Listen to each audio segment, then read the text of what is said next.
অনেকে বলে দেহটি স্পষ্টভাবে পাওয়া যায়নি।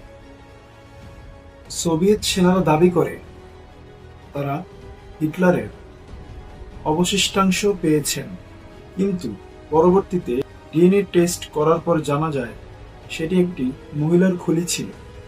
এতে রহস্য আরো ঘন হতে থাকে।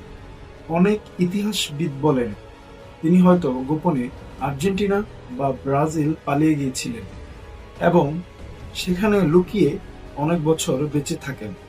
কিছু রিপোর্টে এমন ছবি পাওয়া যায়, বয়স্ক একজন লোক, তিনি হিটলারের মতোই দেখতে, কিন্তু সত্য আজও অজানা।